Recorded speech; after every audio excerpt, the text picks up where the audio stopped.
I'm an OBGYN by training. I'm from Uganda, born in Uganda. I was trained, so my family moved to Belgium when I was a child. We were fleeing Idi Amin's regime, and my role at Save the Children has been to sort of support our family planning and reproductive health activities. I'm the family planning reproductive health advisor, and obviously I have a passion for family planning because I really think that it's an integral part of maternal health programming. I was so frustrated when I was providing clinical services, seeing women come in, 45-year-old women come in with complication of pregnancy. And, when you ultimately talk to her, you would find out that that pregnancy probably was not wanted, but she just didn't know what to do.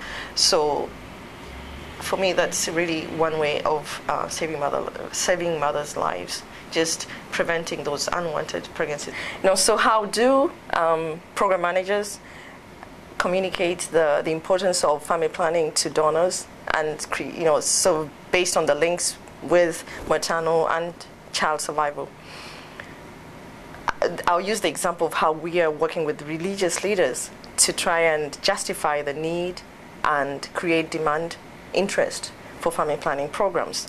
In certain countries, it is perceived that family planning, that religious leaders are against family planning. But we have found out that in the Quran and in the Hadiths, there are actually passages that support the use of birth spacing.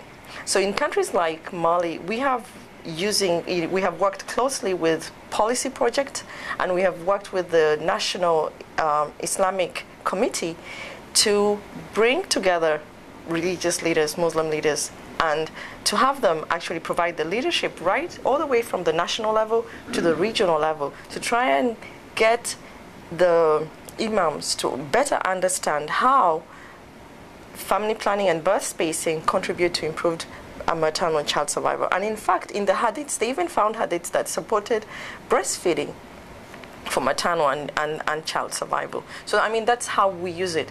You look at the context and you tailor your key messages to the context, and you work with stakeholders and the key gatekeepers.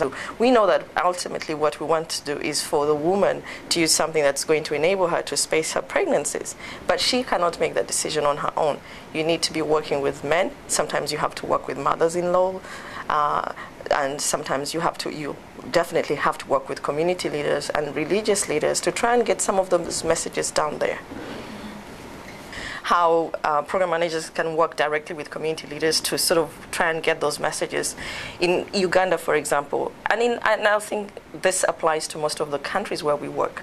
When we are starting out a program, what we do is we have our program managers meet with our community leaders and also community members and have them have discussion, focus group discussions, or just community discussions about what family planning means, what family planning means for the community. And very often we know that people talk about the rumors and the myths about family planning.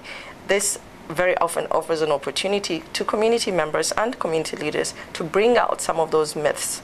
It also helps us to understand what our barriers and challenges are going to be, and offers us an opportunity to identify some of the needs that we're going to have in terms of communication needs, behavior change, communication strategies, to try and change some of the myths and rumors.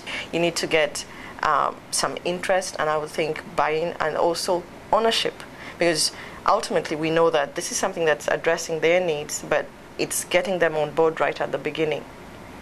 And I don't know if you've ever seen a health center in, the community health centers in Mali or Guinea, but if you have a picture of what I'm talking about. So we trained providers who were midwives in health centers to be able to insert the IUDs or remove them. And we also worked with the religious leaders there. We worked with the religious leaders and did some advocacy around that. And we had round tables and community activities where the community health workers did drama and skits to be able to inform community members about the service. And we even have a picture of an imam wearing a T-shirt where he's, sort of displaying. It was one of our IEC materials about talking about the program. And at the end, when we had some qualitative research, and with our community members, the religious leaders who were not getting the service are now complaining, and they're saying, but our women in our communities don't have access to that service.